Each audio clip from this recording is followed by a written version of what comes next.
Oh boy, Penelope, what can I say? It's not exactly looking good for Bethesda. Today we have the awkward future of Bethesda. Awkward? Future? I'm sorry, but at this rate, what future is there?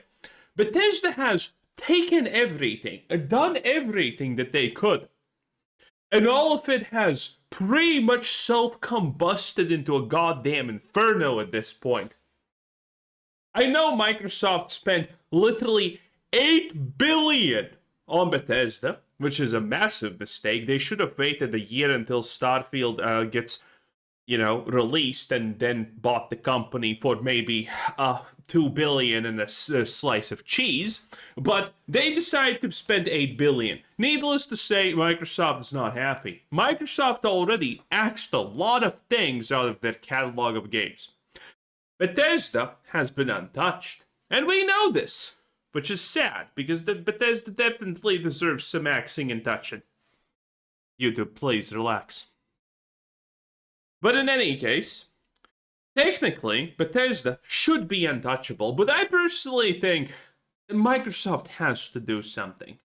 Microsoft has to do something with Bethesda. They were extremely unhappy with Blizzard because, let's face it, Midnight is not exactly a spectacular hit. It literally became the trilogy that was supposed to save World of Warcraft literally has become one of the biggest memes in the history of ever. It has trended multiple times for being stupid and bad and anti-white male. And Bethesda's not a lot better, okay? Todd Howard has removed his name from Starfield. He has removed his name from everything. And I honestly wonder if maybe this was Microsoft saying, hey, Todd, better not put that name on there, buddy. Better not put that name there, son. Because maybe they're gonna fire him. Honestly, the way that things have been going with Bethesda, I am personally shocked that there has not been a mass layoff, a mass firing, this, that. How the hell Emil still has a job is beyond me at this point. Honestly, Emil has probably the biggest dirt in the history of ever on Todd, on Microsoft, on everyone, okay? Epstein who? It was actually Emil all along, okay? He was the mastermind behind all of this, okay? Ghislaine sitting there absolutely in terror about thinking about what Emil's gonna do. That's the only way that I see that Emil has not gotten fired yet, because this is just unbelievable, okay? But in any case, nothing has changed. I believe it can change. Now, granted, is Bethesda gonna get sold for spare parts? No, sadly not. Even though that would probably be an extremely smart choice at this point. But what kind of future are we looking for Bethesda at this point? I don't know. I don't think anyone knows. We know it's bad. Currently, most people are not excited about The Elder Scrolls 6. Fallout 5? At this rate, considering they haven't finished their engine, which means any work that they really do on Elder Scrolls 6 at this point without the engine being finished is completely pointless and useless? So, Elder Scrolls 6 at this point is like 10 years away. 10 years away minimum at this point.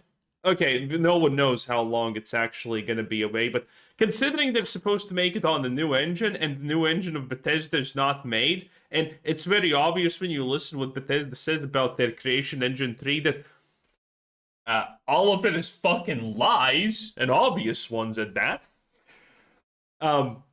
Yeah, no one knows when that's coming out. It literally could be as fast as 6 years peak. I think Ashes of Creation has a better chance of being finished than Elder Scrolls 6 being made in 5 years at this point. And after that, who even gonna remember the fact that there's a Fallout franchise left? I mean, currently everyone already hates Bethesda, and no one expects good things.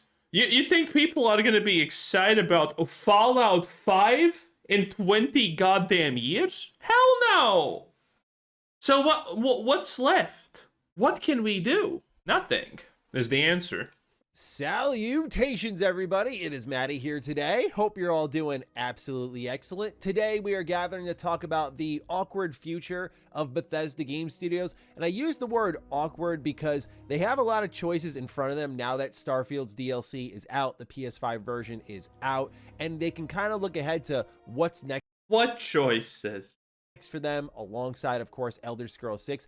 I bring all this up and use the term awkward because in assessing Starfield's DLC and how it performed on the market, Bethesda is kind of trying to have its cake and eat it too. They have all the reasons in the world to support Fallout right now. It's more popular than it's ever been. Starfield's numbers aren't looking too bad, all things considered, when you look a little bit closer at the... Starfield's numbers look terrible. There is no other way to put it. If someone hired me to spin Starfield's numbers looking good, I pretty much can only say one relatively almost positive thing about it, and after even me, who has literally worked in the government to lie to the government without lying to the government, has no idea how to spin these things. The only meaningful statistic about Starfield that's relatively good is the fact that Terra and Armada performed better than Shattered Space. That's it. That is the only positive thing about Starfield that can be said. Product, but Bethesda's already committed to year 3 of Starfield DLC. At the same time, we have the game that we've been waiting a long time for in Elder Scrolls 6, which should have come much sooner, but requires, I think, every hand on deck for Bethesda to fully deliver. And I feel like that's the obvious choice being made, but at the same time, Bethesda's trying to keep all these plates spinning. Okay. Where it gets a little weird is that as we've seen them try to juggle all these different things at once, Switch 2 ports, updates, all that sort of stuff, we're seeing things start to slip through the cracks. The wider Bethesda goes, the bigger the gap is. And so I worry as they are now kind of trudging along here into supporting 3 products. I don't think this is a problem that Bethesda has because it's spread too thin. I think this is a problem they have because they're just literally incompetent at this point. I don't think anyone's going to call Bethesda competent. I mean, we're literally talking about a games company that is worth multiple billions, technically, still, after the Blizzard acquisition, after the Microsoft acquisition. Bro, look at this camera, okay? Can't focus on me, but it can create spicy pics of your hot hand. What a app! How is this even a thing? In any case, I digress. Back on the topic. Get it? Back on it. Anyway. What was I even saying? Jeez, completely slipped my mind. Oh yeah, Bethesda being incompetent. That always is a fun one. Bethesda is completely incompetent. They don't have people that are good at working. You look at Bethesda, multi-billion-dollar company, and then you look at Crimson Desert, which is, yes, a multi-million-dollar company for sure, Pearl Abyss. But you look at what they achieve, how fast they gave patches out to Crimson Desert, and then you look at Bethesda and their track record with Starfield. Starfield, I kid you not, by the way, all of Starfield's patches, all of them, if you combine them together, are probably not as big as the first Crimson Desert patch. Even not half of it, honestly. Not even half of the first Crimson Desert patch. And I'm not joking. Bethesda calls massive patches for bug fixes. I wish I was joking about this. Every time I talk about Bethesda's incompetency, there's someone out there thinking I'm lying. But no, that's just the reality. Bethesda is legitimately that incompetent that when people start to talk about it, you think they're lying because it just seems so unbelievable. But that's the world we live in. And fiction has always been more tame than reality. Fiction is based off of reality at the end of the day. So Bethesda's incompetent. It doesn't matter if they have 1 assignment or 500 assignments, they're still going to mess it up because there's not a lot of people who actually know how to do their job. And the people who know how to do their job probably are not trying a lot because Bethesda's a complete woke shit show. We know how Bethesda works inside. We have seen the people designing Elder Scrolls 6. I have used it as thumbnails, okay? It's literally, I hope you're a she/her. Wow. That's a lot of stuff. You know, that kind of situation. Bethesda, not even half a year ago, we covered the fact that Bethesda somehow introduced new bugs to Skyrim without updating it. Yes, Bethesda somehow added new bugs to Skyrim without updating it. How is that possible? No one even knows, but they did it. They did it. They broke Skyrim, a 20-year-old game. At once, what that may look like for games that I think we all care most about in Elder Scrolls 6, or hell, even a Fallout 5. So join me in this conversation as we talk about the future of Bethesda. Ladies and gentlemen, if you're new here and you're into what... Also, Jesus, Matty has been only speaking for 1 minute and... Oh, there's an ad. Well, at least we're skipping that one, boys.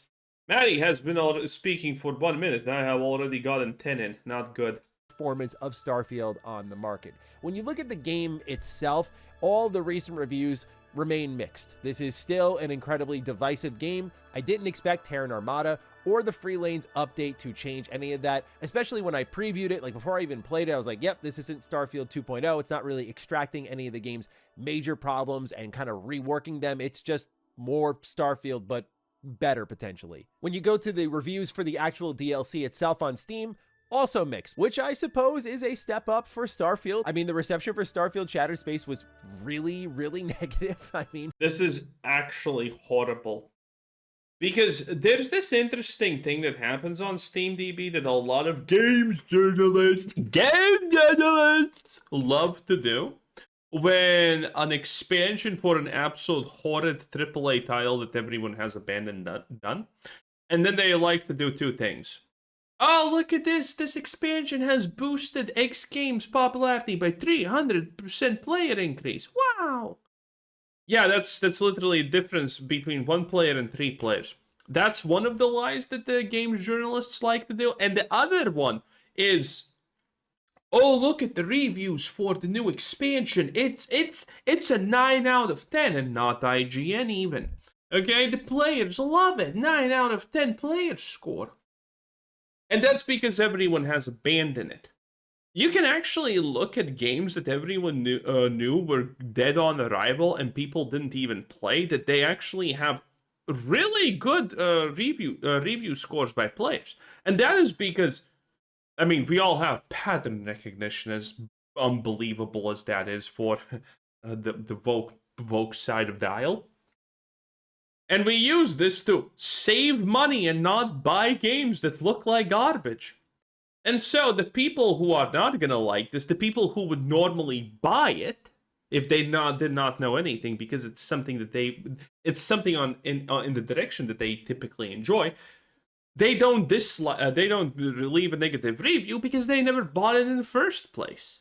So there's a lot of people who are very committed to that game, that are liking the thing, even though no one actually likes it. It's just the people who didn't like it didn't buy it in the first place. It doesn't make it good.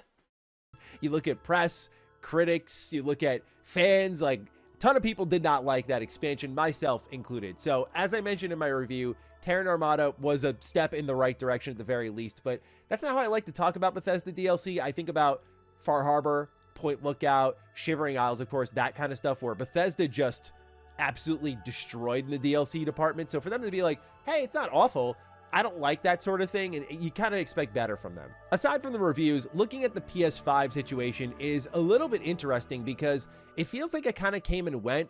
Now, ahead of launch, this was the #1 most pre-ordered game in the United States on the PlayStation Store, and it was the premium edition at that. So a lot of people may have purchased in advance when that was available, but on launch day, it didn't create much of a surge. Starfield placed at number 16 on the US PlayStation Store list.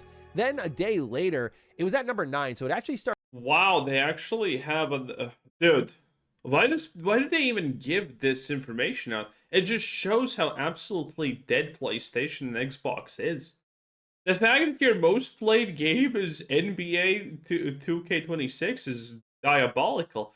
Fortnite, COD, My Little Brown Pony Show 26, I'm assuming that's what it is. EA Sports, Lamau, Crimson Desert 6. You don't even have good taste, PlayStation players. I'm just kidding, but it's semi-true and you know it. Admittedly, no one cares. Roblox, GTA. You see all of this, and it's so bad. It's actually so unbelievably bad. Because all of these games are old. This means that people are just playing the old stuff and not really buying anything new because there's not enough people to buy new things. To crawl up a little bit. Now, while I'm on vacation here, we actually got the numbers from Alinea Analytics on Starfield for PS5, and the numbers are, yeah, dude, I don't, I don't know, man. These It's are bad. A lot worse than I expected. I'm just gonna be very blunt about it here. The PS5 version of Starfield in 1 week is estimated to have sold. Imagine to have sold less than the Outer Slop 2. Imagine to be right next to Avowed. Oh, wow. South of Midnight sold 16K on PlayStation. Jesus Christ. Wow. 140K copies. It was beat out by The Outer Worlds 2, which, if y'all did not pay attention to that report that Bloomberg did, we saw The Outer Worlds 2 did flop. So that's not a good sign. And also, it's sandwiched between that and Hi-fi, boys. which is at 54K. That also flopped. It's being beat out by Ninja Gaiden 4, which also didn't sell incredibly well, and Flight Simulator 24, which didn't sell incredibly well. This does bring about a whole conversation on Xbox looking at their multi-platform strategy, because this is peanuts, dog. Like, this is not gonna get them shit. So I don't know what they're gonna do there. Otherwise, there was a comparison of launches here between Starfield, Ninja Gaiden 4, Microsoft Flight Simulator, and Outer Worlds 2. It is beating all those out, but for a big budget Bethesda game going over to PlayStation 5, and no doubt them delaying some of these updates to get it out in synchronization on PS5, that's not really, I think, that great. Combine that with like Game Pass probably chewing up some sales. Starfield was still a top 10 selling game of 2023. I expected some more from the PS5 sales here, but I guess the lesson we learned here is number one, waiting a few years, not good. And by the way, I will remind everyone, these are sales, not minus refunds that PlayStation offered people because it doesn't work on PlayStation. Man, this is like the ultimate humiliation. I believe these numbers because I believe, yeah, sure. Why would PlayStation not give these numbers away to someone? Because they're so humiliating for Xbox. One of their flagship titles, literally, Starfield, something that Microsoft technically paid $8 billion for, can't sell even 200 copies. That is just destruction. Not going to help sales. People are going to move on. But number two, Starfield was fighting a massive uphill battle that we're going to continue to talk about here. And that massive uphill battle of like middling reviews, skepticism all throughout these updates, Shattered Space didn't help. And now you throw in the mix here that Terran Armada's mixed. You throw on top of all of that like Free Lanes hasn't addressed everything that's wrong with the game. It's not the 2.0 that people were hoping for. And there's nothing really creating a resurgence outside of what's going on Steam. Anyway, back to like the past version of me. I'm going back to my vacation. Bye. Given how much bad PR Starfield has got, combined with the DLC not being fantastic, and then also that the Starfield PS5 port has had some issues. There's a lot of crash reports. Digital Foundry's breakdown of the Starfield PS5 port shows that it's just not very great. So yeah, I can't think of a worse combination than Bethesda and PlayStation. Like, it just continues to be a really bad time if you only have a PlayStation and you want to be a Bethesda fan, you want to play Bethesda Game Studios games. It's just not fun for you. Like, whether it was Oblivion, Fallout 3, Skyrim was really bad on PlayStation 3. I think that's oftentimes forgotten because of how generational that game was. Oh, this looks now bad. Throw Starfield in a bunch. Not as awful as some of those I just mentioned, but still a lot of technical issues. And I guess I could say I felt that a bit, even though I was playing on Series X. I mentioned in my review that Terran Armada, alongside the Free Lanes update, introduced a whole plethora of new bugs, and not in the way that I was talking about, where when Starfield launched, I mentioned it was a little too clean, a little too tight, a little too clinical. It missed some of that Bethesda spirit where it gave you more freedom. But No, it was still a buggy mess, but not in the good way, okay? Skyrim was buggy, but it was fun buggy, okay? It was when a bug happened, you were like, oh, lamau, my core's just exited the atmosphere, it looks like, for some reason.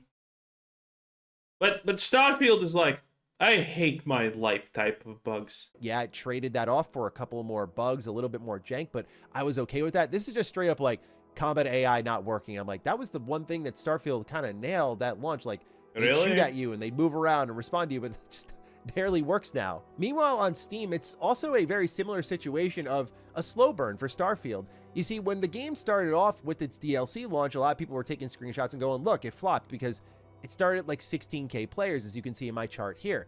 But now it's at 30K. Yeah, I talked about this, and yeah, it did flop. It kind of crawled up. And this is actually, when you look at Starfield's history of peak players, this is the most we've seen since November during its launch year. Like, since then, there have never been more people playing Starfield at one time than right now. So in that way, it's like, hey, a lot of Starfield fans did come back to this. The question is, did a lot of people buy Starfield for this? And I think that's where the Okay, that's just disingenuous. Okay, I'm gonna share the screen. Look, this is the Starfield Steam DB currently, by the way. This was the release before Starfield was sitting on roughly 5, 6, maybe 7 on a good day K-ish players. Then it got on, is obviously on the Sunday to 30K, and then on Monday it collapsed. Then the second one is, and in 2 weeks it's gonna be back to it's 5K and 5K, 6, 7K on Saturdays levels of players. No one cares. That's just how it works. No one. And that's the reality. Look at this. This was the Sunday. This was the second big one. That drop, that beautiful 20% drop right there. Look at that, from 30 to 24. That's big. And it's going to go faster now because, I mean, reasons, obviously. So, not showing the full thing and saying, oh, it went up 30K is pretty disingenuous considering it's already back. PS5 sales tell us something. Like, a lot of people did buy Starfield, but did a metric ton of them buy it? I'll be curious to see when Alinea Analytics no doubt puts out the numbers, what exactly they say on that. This is where we get into looking at Bethesda's future and how it's a little bit of a weird moment here. Okay, Starfield hasn't fully turned around. It's still very much a mixed game. Like, the recent reviews on Steam are mixed. The rating for the DLC, mixed. It's right down the middle. Some people are like, hey, this is actually pretty good, like me. No. Even though I have a lot of issues with it too. The people who wanted to like Starfield never returned. This is essentially, by the way, what it is in one sentence. The people who should have wanted to play Starfield did not return. That's what it is. People are like, this is terrible. And I totally get how people get there. So it wasn't like there was this resurgence of Starfield. It wasn't like this was some must-play content. It's just kind of more Starfield. This gets into a little bit of what I touched on in my review for Terran Armada and Free Lanes, where I mentioned how the frequency of updates, I think, is really going to determine how we feel about Starfield. I personally say that there are some ideas within... Starfield's getting like one update every 8 months if we're being generous at this point. In what Free Lanes and Terran Armada bring to the table that start to sand down a little bit of those rough edges around Starfield.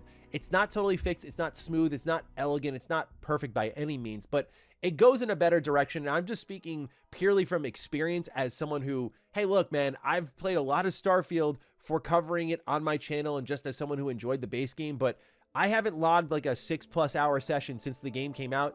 And to be fair, Terran Armada alongside the new updates did get me doing that and having a solid time in certain instances. The question though is, was this truly all Bethesda could muster within a year? At the end of the day, Terran Armada is a short quest line. It's somehow longer than the It's below 2 hours if you're fast. $30 expansion quest line in Shattered Space. Not sure how we got there, but it's still both of them short quest lines. And on top of that, a lot of what's here for Starfield's Free Lanes update, cruise mode is the most significant feature, but the rest feels like a lot of quality of life, like a new loot thing to chase, new action figures to chase. All this is just kind of tossed right into the loot pool. New points of interest are there, but those are tossed into the Radiant pool. Same thing. They don't matter. They don't matter because it's like 3 new locations that are gonna now repeat between all your other repeating locations. With some of the cruise mode exploration, it's all tossed into the Radiant pool. A lot of people understandably bit on the Starfield 2.0 rumors because they released Shattered Space and went quiet for a year, And I think it's a totally fair stance to take with Starfield to say, this is it after you went quiet for over a year. I think most of the features for Free Lanes were probably done for a while, but then they kind of just pushed it all into a PS5 port and decided, hey, if we launch this all together, it might be a real big resurgence for the game. But the reality is that a 2.0 overhaul probably isn't coming. Yet this is what people have been waiting for with this game because they see the potential with it. But given the new additions and kind of everyone constantly says, oh, the game has good bones. Yes, yes, yes, yes, yes. If we look at the bare minimum structure, what Starfield is, it's loot things, shoot things, rinse and repeat. A lot of games have that. It doesn't mean that this can be fixed. A game having a good foundation or good bones doesn't mean anything. Diablo 4 has a good foundation. Look at where it is now, in the dumpster. Starfield has a good foundation. Yeah? Then why is it garbage? Having a good foundation, good bones, or whatever you want to call it, doesn't mean anything. They're never gonna fix it because Bethesda has no idea how to fix it. of assessing them alongside something such as Fallout 76, I feel like they're just copying that game's approach with smaller, intermittent updates until maybe something big happens, like in the case of 76. Oh my god, the TV show. 76 is gonna have its updates cut very rapidly now, considering the TV show has failed. Many people are playing this game now. And then they went in and did Burning Springs, which was a massive update. But also, they brought in Walton Goggins and tried to align it with the show like they did a more significant beat for 76 because it kind of just found its way there by continuing to support it. To get to my long-winded point here, the idea is that Bethesda kind of pussyfooting around, just like nudging their way to a potential feeling of Starfield 2.0 once you combine years and years of updates. Is that truly worth it when you got Elder Scrolls 6 right there? That's the question, right? Elder Scrolls 6 is this sort of interfering factor in it all. And I mean that in a good way because, again, to me, Elder Scrolls 6 is the priority way above Starfield. As this project grows, though, this will take from Starfield, which is already... Saying that Starfield was not a priority, that's why they released fucking garbage, doesn't actually... It's not the good defense you think it is. Committed to a year 3, and if the amount of content that we did get, which for me I put about like 10 hours in, I was like, okay, I'm good. If we're gonna get like 10 hours of content like that every sort of like 6 months, could be interesting, right? But if we're talking like that's it for the year and Elder Scrolls 6 continues to be a resource hog, eventually I feel more people are going to be pulled off of Starfield and things are going to get slower and slower there.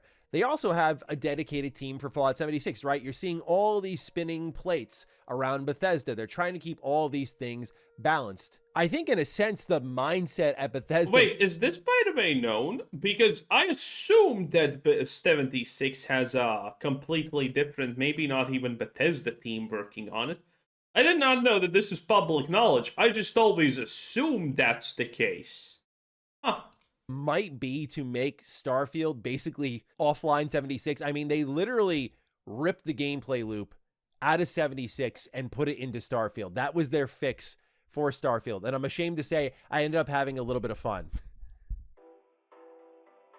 Through a ton of updates and also the ultimate trifecta of monetization in like a season pass, alongside a subscription service, alongside a cosmetic shop, you know, 76 is like a money beast. Makes a ton of money. So it's understandable why Bethesda commits a lot of resources. It doesn't make a ton of money. Bethesda was going to shut down 76 before the TV show came because it was not worth keeping it alive. 76 does not make a ton of money. Does it make money? Yes. Is it worth it? Probably not. Because again, they wanted to shut it down. They didn't because the TV show made it into a blaze. But still, I mean, that's not exactly good, you know what I'm saying? In any case, 76 does make probably proportionally a big amount of money because let's be real, everyone's playing 76 is just there to buy everything in Adam's shop because that's the true end game of Fallout 76 at the end of the day. We saw yesterday that there are literally people spending $50 a month playing 76, buying Adams and whatnot. Some, oh, not some, but a lot of people probably spend even more, if we're being honest. So there's not a lot of hope there. And since 76 wasn't enough, I mean, Oof. In any case, that was Mr. Manny Plays 10 out of 10. Bye.